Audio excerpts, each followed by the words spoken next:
What if DJI's most important drone release of 2026 isn't a flagship, but an entry-level refresh? Because that's exactly what the latest leaks are pointed toward. Two new names have quietly surfaced, the DJI Lito 1 and the Lito X1. And while DJI hasn't said a word publicly, the paper trail is already telling a story. FCC filings, insider confirmations, early prototype sightings, it's all starting to form a very interesting picture. So in this video, we're breaking down the expected release timeline, positioning inside DJI's lineup, leaked specs, and what these drones might actually mean for beginners and creators alike. And trust me, the transmission tech alone could be the sleeper upgrade nobody saw coming.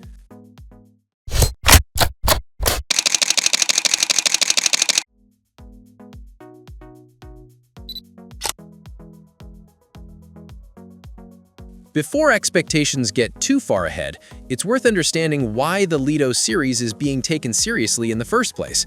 On November 27, 2025, the DJI Lito X1 received FCC approval, confirming real working hardware that meets US wireless compliance standards. That alone signals late-stage development rather than early experimentation. Then, just weeks later, on December 11th, the DJI Lito 1 surfaced in FCC filings as well, with a trusted insider linking both drones to the same upcoming family. When two devices clear certification back-to-back like this, it usually means launch planning is already in motion. Based on DJI's historical rollout cycles, that timeline points toward a Q2 to Q3 2026 release window. Not tomorrow, but definitely not far off either. So where exactly do these drones fit? Because DJI's lineup is already tightly layered. From what the leaks suggest, the Lito 1 is expected to replace the current Mini 4K. That positions it squarely at beginners and casual flyers who want reliable performance without stepping into prosumer pricing. Think first-time drone buyers, travel shooters, or anyone wanting lightweight aerial footage without complexity. The Lito X1, however, appears to sit a tier higher. Not quite a pro model, but likely filling the space left by aging upper mini drones. This signals a refined entry creator drone rather than a technological leap. Better sensors, smarter automation, stronger transmission, but still accessible. It feels less like disruption and more like DJI tightening the ladder between beginner and enthusiast tiers. Leaked prototype images of the Lito X1 have sparked curiosity, though early hardware always needs context. The test unit shows unusual arm structures, exposed motor housings, and visible wiring paths that look unfamiliar compared to current Mini designs. But this is typical of engineering validation units rather than final retail builds. DJI frequently experiments with modular shells and structural layouts during development, so what's being seen now likely reflects internal testing priorities, like cooling, weight distribution, or sensor placement, rather than consumer design.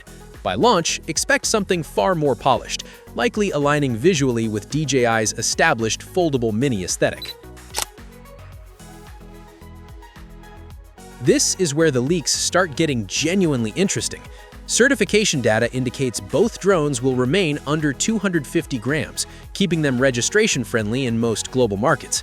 Obstacle sensing is expected to see meaningful upgrades, potentially moving toward full 360-degree awareness using wide-angle optics, infrared altitude sensors, and short-range depth detection. Wind resistance could reach level 5, improving stability for travel and coastal shooting. Control systems may expand too, with app-based piloting, gesture inputs, and even limited voice command integration. But the standout detail sits inside the Lito X1's transmission system. FCC filings reference SDR-based dual transceiver technology. While not officially labeled as OcuSync 5, the architecture closely mirrors DJI's newer long-range communication platforms. That suggests stronger signal stability, better interference resistance, and extended operational range beyond traditional Wi-Fi links. There's even speculation around optional cellular connectivity in certain regions, potentially unlocking extended range workflows, though that remains unconfirmed. Pricing has not leaked yet, but positioning gives us a strong estimate. The Lito 1 is expected to land slightly above the current Mini 4K, reflecting generational upgrades without alienating entry buyers. The Lito X1 will likely sit just below Mini Pro pricing, offering a middle ground for creators wanting stronger flight tech without flagship costs. And honestly, that strategy makes sense. Rather than reinventing the wheel, DJI appears focused on refining what already works. Better safety systems, improved transmission, modernized sensors, and incremental quality of life upgrades that bring the entry lineup closer to premium performance. So, what do we know? The DJI Lito 1 and Lito X1 are shaping up to be evolutionary, not revolutionary. But sometimes those are the releases that matter most, the ones that quietly raise the baseline for everyone entering the ecosystem. What do you think, though?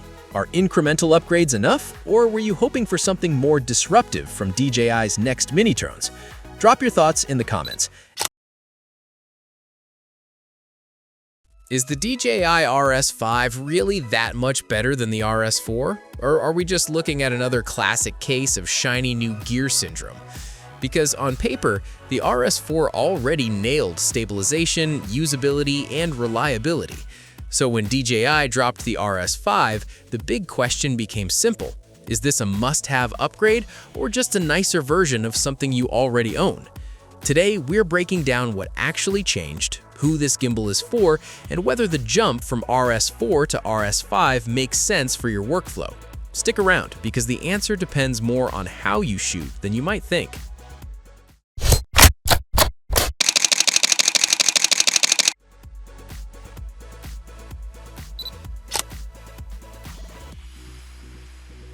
At first glance, the RS5 looks very familiar, and that is not a bad thing. It keeps the same overall form factor and payload capacity, handling full-frame mirrorless rigs up to 6.6 pounds without breaking a sweat.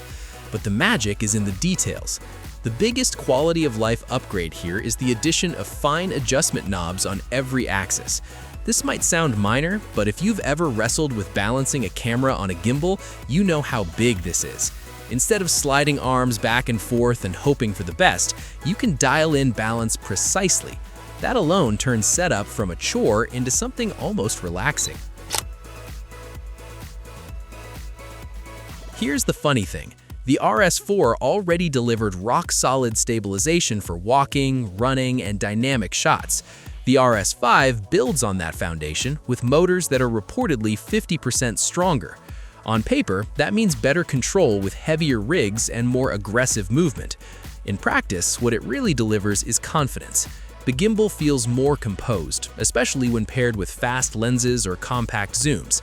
It doesn't radically change the look of your footage, but it raises the ceiling for what you can comfortably mount and move with. You know what never sounds exciting in a product announcement, but matters every single shoot day? Battery life. The RS5 stretches runtime to nearly 14 hours and adds fast USB-C charging that tops it up in about an hour. That means less waiting, less stress, and fewer moments where you're watching a battery indicator instead of framing a shot.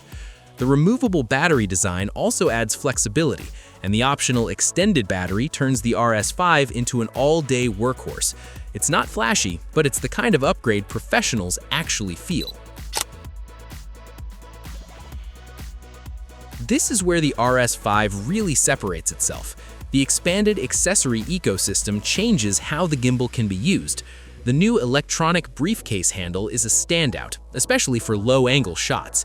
Unlike older handles, this one adds full camera control, making it far more than just a grip.